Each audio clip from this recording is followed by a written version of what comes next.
The NHL Draft Lottery is only a few days away. Today we're going to preview how the process works. We're going to look at which teams have the best odds to win. We're going to look at some history so you can get an idea of what you can expect based on what's happened before, as well as all the rules. We're going to preview everything coming up next. So welcome back to another video here at Top Shelf Hockey. As I mentioned, today we're going to do a Draft Lottery preview. We're just a few days away now from the official NHL Draft Lottery, which will go on this coming Monday. Of course, there's lots to know and learn about the Draft Lottery. I know some fans are newer to the game, newer to the sport. Not everybody completely understands all aspects of how everything works. So today, we're going to take a look at the rules. We're going to take a look at the history on how things have gone in the past. We're also going to take a look at some of the top prospects and just take a look at what you should expect going into Monday night. It's a really exciting event, and the more you know and the more you understand, I think the more you can enjoy it. So first up, we're going to hop onto the computer. We're going to go through some of the history, the rules, take a look at some things as well through the simulator website, and preview everything you need to know for the Draft Lottery.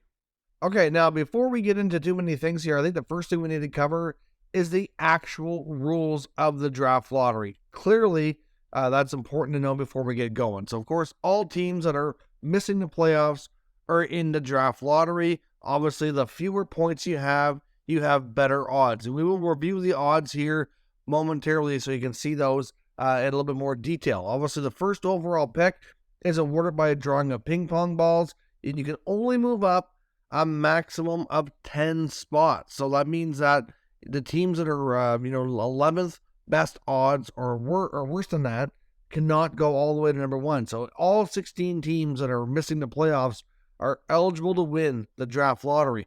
But of course, if the 14th, 15th, 16th ranked team in the Draft Lottery win, they'll only go up to, 4, 5, 6. That's the best they can do. And whoever is, ranked number 1, and which is Anaheim right now, would remain where they are. So that's the key thing. Now, this has changed a lot over the years, but for the past couple of years, this is the way it's been. There's 2 spots up for grabs, spots 1 and spots number 2. So 10 spots maximum. So after the first overall pick is drawn, then they conduct the draw for the second overall pick, where it's the same sort of scenario, same rules. Obviously, the team that was able to win first overall would not be in there, so the odds are slightly different. And then, of course, they can go up a maximum of 10 spots. Now, of course, there is also a rule put in place starting last year that in a 5-year span, you cannot win the Draft Lottery more than 2 times. So at this point, we haven't had enough history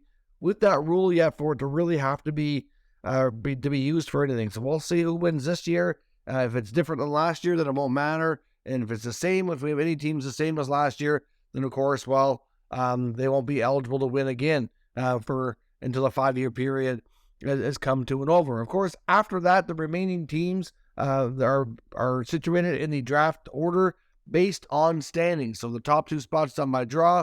The rest of the teams fall in line based on how they finished, of course, during the NHL's regular season play. And of course, as other teams are eliminated from the playoffs, they also get put into based on standings, of course, unless they end up being a conference final participant or Stanley Cup winner. Of course, that's different as well. The conference final losers ended up being spots number 29 and 30. The Stanley Cup runner-up gets picked 31, and the Stanley Cup winner gets picked number 32. So that's how the rules work for the draw. Now let's jump over and take a look at what the odds are for some of these top teams in order to win, what their chances really are of getting this done.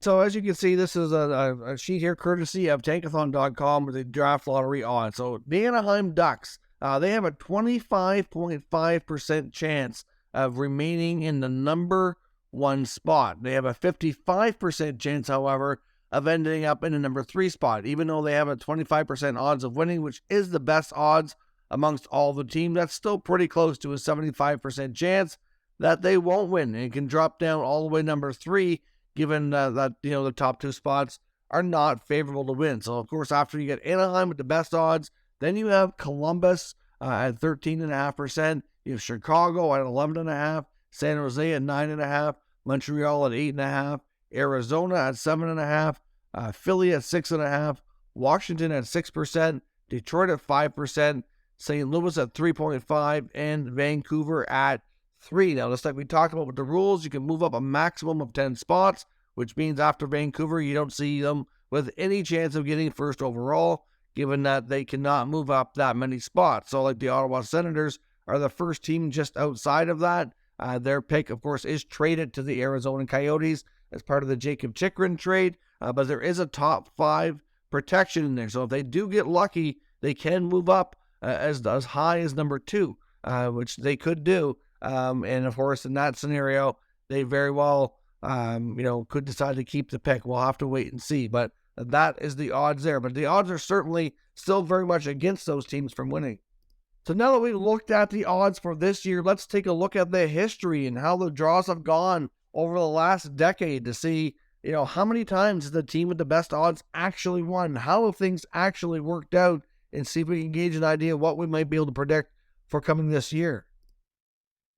Here is a graph showing over the last decade. We're in 2023 right now. We're going to go back to 2013 just for looking here. Of course, keep in mind, like I said, though, the rules have changed over the years, so it's not a completely fair comparison. Like, for example, if you look at this graph, back in 2020, the New York Rangers won the lottery with the 14th best odds. If that happened today, they would move up a maximum of 10 spots instead of number 4. So, for example, if you look here, last 2 years, the number 1 chance of winning was Montreal last year. The year before was Buffalo, and they both were fortunate enough to be drawn for the first overall pick. So last year, Montreal had the best odds and got Jerard Fagerberg. In 2021, Buffalo had the best odds and won, selecting Owen Power. Buffalo also had the best odds of winning back in 2018, and they also were fortunate to win that draw, and they were able to select Rasmus Dahlin. Now, the other time in the last decade we've seen that happen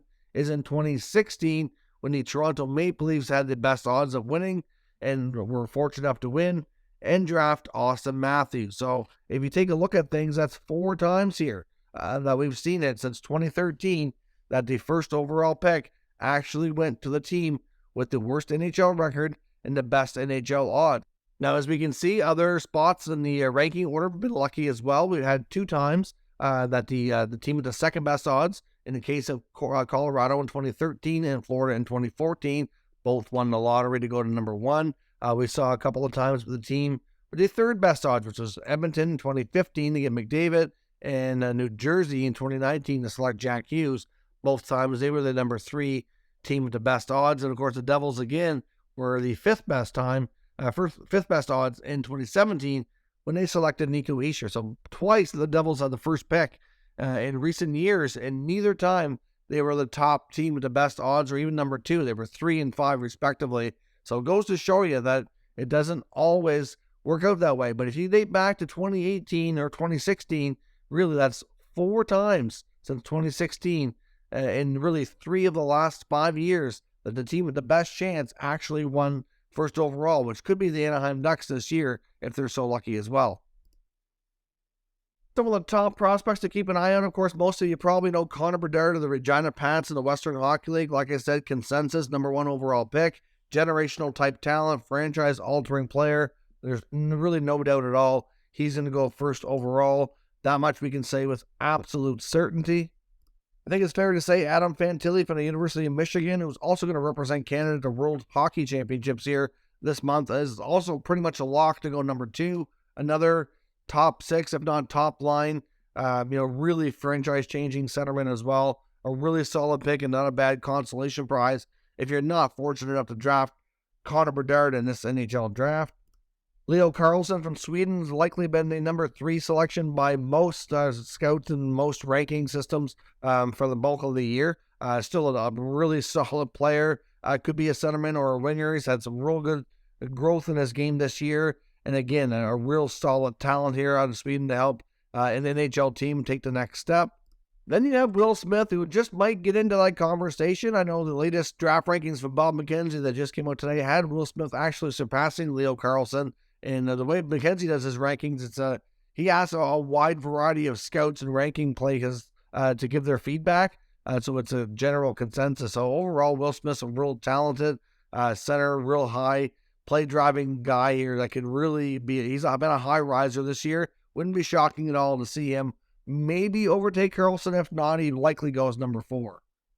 You've got Ryan Leonard, another U.S.-born player, possibly the best pure sniper goal scorer in this draft class. Certainly another talent that I do suspect is very much likely to go somewhere in the top 10. Of course, there's Russian winger Matvei Michkov. It's a controversial selection. I know some teams are a little bit nervous about getting players over from Russia based on everything that's going on over there right now and what we've seen recently. The fact that he does have a contract to stay there for at least a few more years. Extremely talented kid. I've heard some refer to him as the Russian Bedard. At one point, he was in a conversation with Bedard for being the top 2 players in this draft. Could still turn out to be that way, just a matter of when he comes to North America. Then, of course, you get Dalibor Dvorsky, another top-ranked European-born player. Some have him between 10 and 15. Some think he's going to be a player that goes more in that 6 to 8 range, but still another really solid European-born player that could end up going to a team in that mid-range. You get David Reinbacher of Austria, but probably the top defenseman in this draft. He's certainly been getting a lot of attention. Very well could go top 10. It just kind of depends, I think, on how he's viewed across the different teams that are going to be selecting. I don't see him being a high top 10 pick. If he is, it's probably going to be in that 7 to 10 range, but still a very intriguing young defenseman. And, of course, there's Swedish defenseman Axel Sandin Pellikka, another young up-and-coming defenseman here. He, along with Reinbacher, likely the top 2D in this draft, which will make things interesting. But certainly the high part of the first round is going to be very much a forward-heavy draft class with some really good centers and some really good offensive scoring wingers. So that is just a quick rundown of some of the top talent you should be looking out for. Now to finish things up, I thought we'd go onto the Tankathon.com website and run the Draft Lottery Simulator 10 times just to see out of 10 who wins it the most, just to see if we can get any kind of an indication here of what we should expect on the Draft Lottery evening for real. So let's run it here 10 times and let's see how many times we get some of these top teams with the best odds actually winning. So here we go. The first simulation ends up being the Columbus Blue Jackets moving up to number 1 and the San Jose Sharks to number 2. So let's run this again.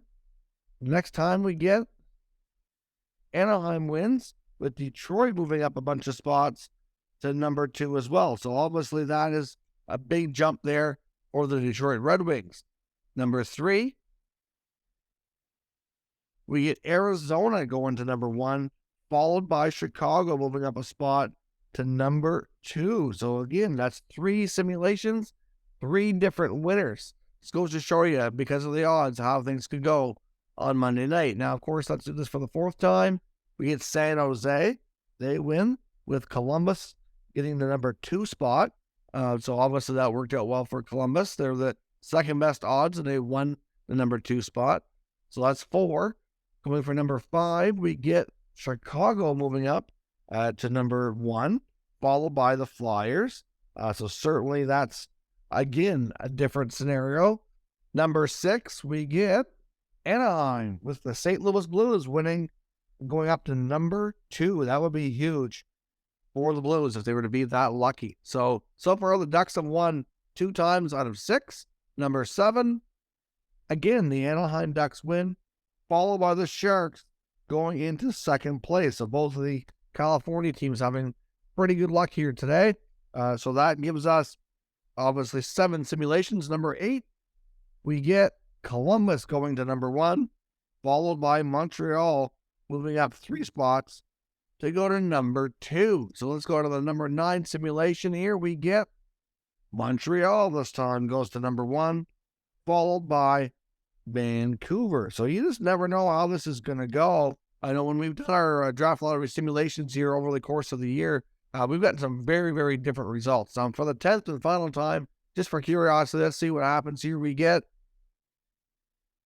Chicago, again with Philadelphia. We've actually had that scenario come up 2 times. Chicago and the Flyers. So that's overall, out of 10 simulations, we get the Anaheim Ducks winning 3 out of 10, which essentially is 30%, which is a little bit better than what their actual odds actually show here. We've had Chicago win it multiple times here with 2, and of course the Blackhawks, they're the 3rd best odds of winning. The San Jose Sharks had some good luck as well.